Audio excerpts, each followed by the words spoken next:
If you say to me, Socrates, this time we will not back Anytus, and you shall be let off, but upon one condition, that you are not to inquire and speculate in this way any more, and that if you are caught doing so again, you shall die. If this was the condition on which you let me go, I should reply, Men of Athens, I honor and love you, but I shall obey God rather than you.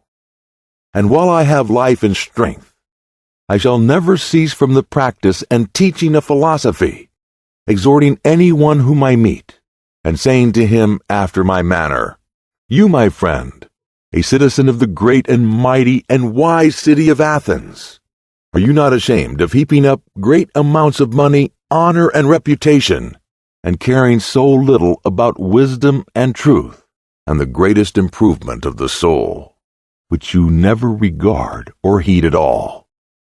And if the person with whom I am arguing says, Yes, I do care, then I will not leave him or let him go at once, but I will continue to interrogate and examine and cross-examine him.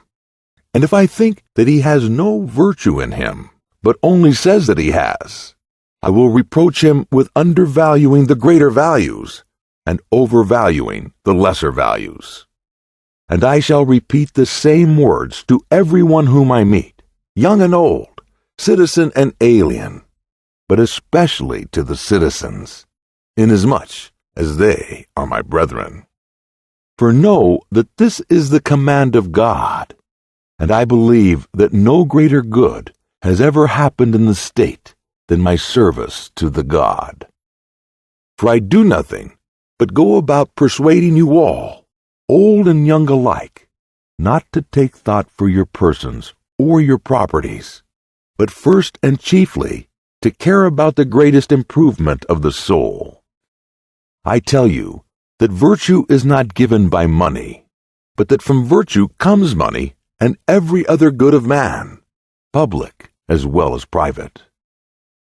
This is my teaching, and if this is the doctrine which corrupts the youth, I am a mischievous person.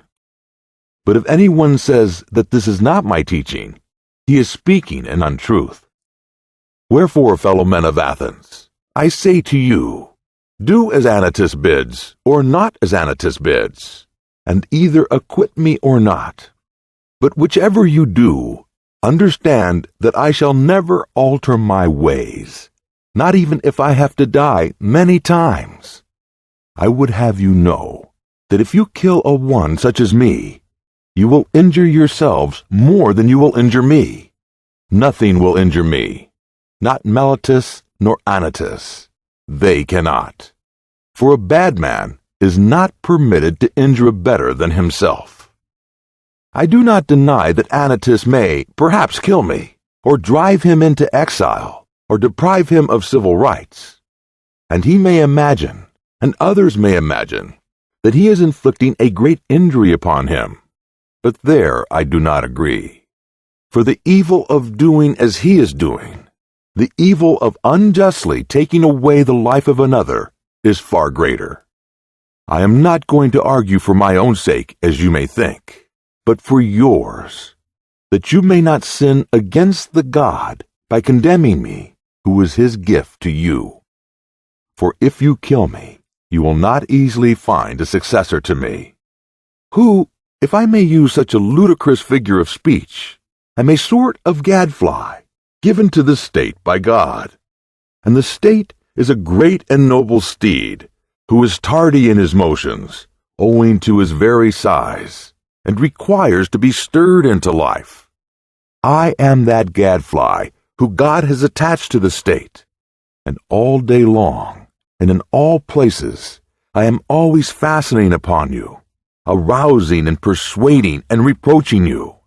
You will not easily find another like me, and therefore I would advise you to spare me.